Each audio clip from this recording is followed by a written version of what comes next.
You've experienced the Fallout series in your own way, but want to learn more about its story.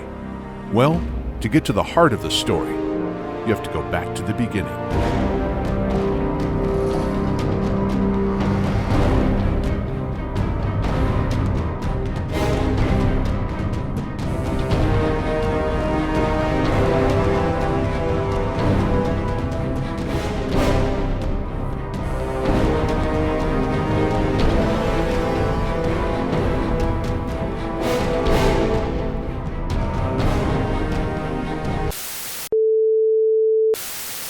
Vault-Tec presents Tomorrow's Technology Today.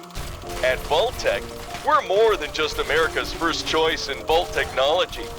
Thanks to military science, we're also your first choice in personal defense. Upon leaving the vault, you may find your neighbors on the surface have changed a lot while you were away. Little Sally Sue, for instance, is gone, and in her place we see Mr. Scary. Mr. Scary is not our friend. Here at Vault-Tec, your safety is our number one concern, so we're here to help any post-nuclear nuisance go away. Introducing the Mutant Blaster R88, the latest in mutation-removing technology. Simply point this patented device in the direction of the threat, pull the easy-to-use trigger, and watch as Mr. Scary goes away. Forever. Results may vary. When the Great War annihilated civilization, the survivors lost their loved ones, their homes, and their worldly goods. They endured a daily search for food, water, and medicine. They also had to seek out their lost identities. People have always defined themselves by the work they do, the place they live, the things they own. In the Great War, it wasn't just buildings that were destroyed. Entire cultures were erased from history. In the brutal years that followed, the survivors had to define themselves again, find meaning in their existence, or face a metaphorical loss of their humanity.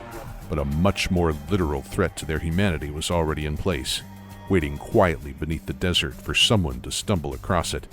Someone did, nearly a century after the war, and that threat came closer to extinguishing humanity than all the bombs and guns of the old wars.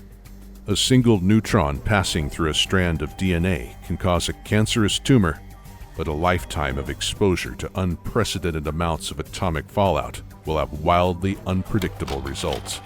After a few generations of passing on this defective DNA, a species will begin to mutate. That explains many of the strange beasts running around the wasteland, but not all of them. There's a different strain of mutant out there. They're shaped like men, but bigger. Some of them are more dangerous than Deathclaws, stronger than a man in power armor. They call themselves super mutants, and they're not the result of random contact with radiation, but rather a deliberate act of genetic tampering. Holotapes unearthed in pre-war military installations show that the United States government started out with good intentions. Rival nations had attacked America with biological weapons, resulting in a new plague, so America's leaders created their own defensive virus.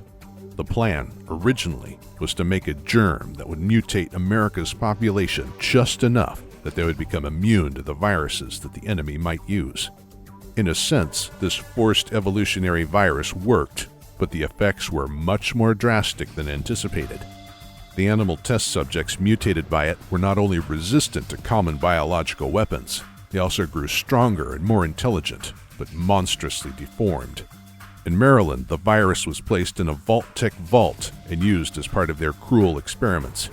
According to files recovered from a Vault-Tec mainframe, the people who took shelter in that vault were exposed to the virus by their own overseer, the very man assigned to protect them after the bombs fell. After escaping the war, these people suffered even worse than those trapped on the surface. The mutation process is painful, and most people exposed to the virus die a horrible death in a body they don't even recognize as their own. Those who do survive often wish they hadn't, because their very humanity is taken from them. Whatever they look like before mutating, they transform into an enormous, bald, green brute. That sudden loss of identity would enrage almost anyone.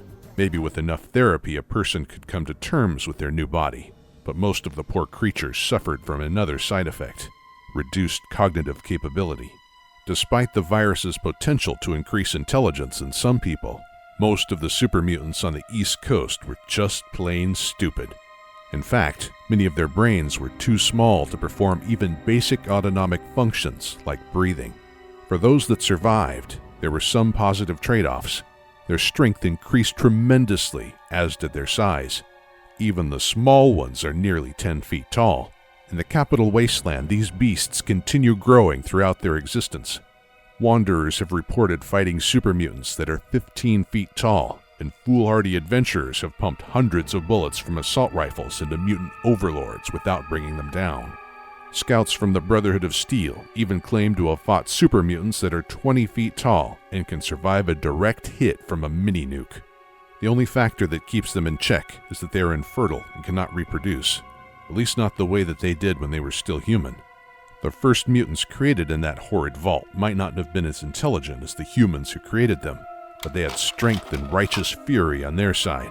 The mutants turned on their creators and transformed them into the next generation of super mutants.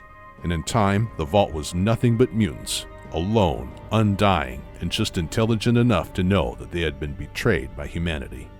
Forcibly stripped of their humanity, robbed of their ability to reason, and transformed into massive brutes, they were an angry horde trapped inside a vault.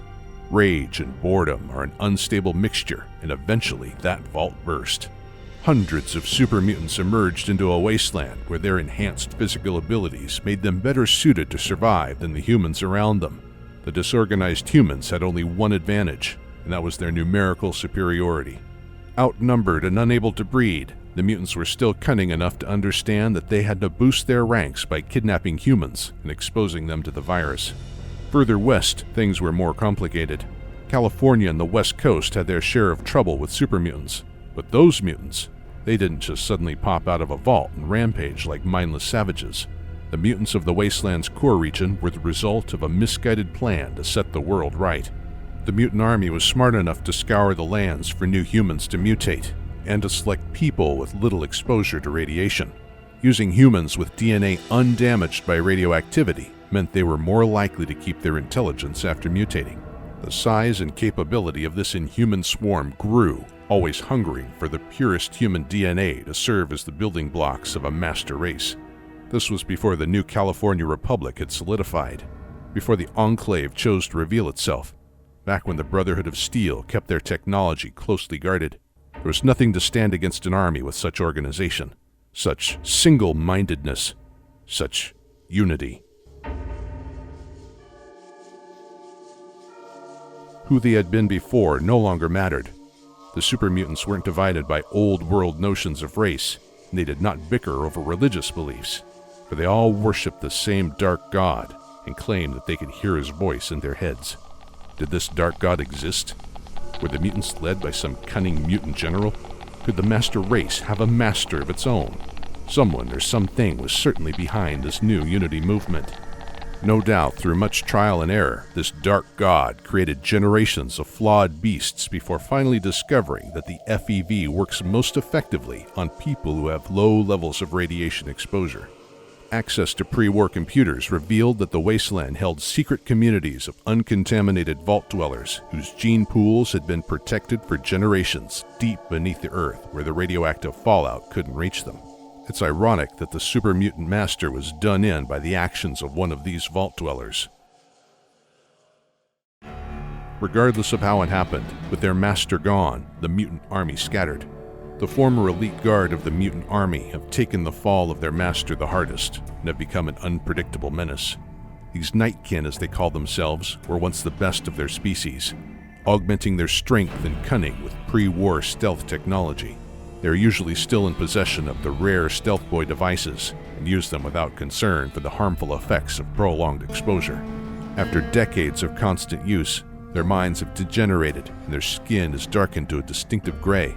They're plagued by hallucinations and imaginary friends. Often their jabbering is the only sign that one is nearby. Due to their tendency to appear in unexpected places and engage in bizarre behavior, a single Nightkin can be more dangerous than a group of their green-skinned brethren. Some super mutants have formed their own communities, following charismatic leaders across the wasteland.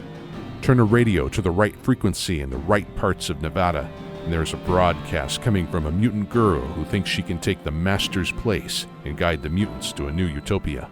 Although she has gathered many followers, her mental instability ensures that this is unlikely. Some wanderers even speak of outright friendly super mutant companions who accompany them as friends and equals. Given their resilience and long lives, these benevolent creatures could still be out there looking for new adventures and traveling companions. A few diverse communities consisting of humans, ghouls, and mutants alike have popped up, at least for a time. Despite the best efforts to get along, it seems that differences will always reduce people to fighting among themselves. Perhaps that dark god was right, and what the wasteland really needs is more unity. If the super mutants do ever form another army, they're likely to find the wasteland a little more of a challenge this time around. Since their master fell, the world has become a more crowded place, and there are other, better-equipped factions of humanity ready to challenge any newcomers for the spoils of the old world. But that is a story for another day.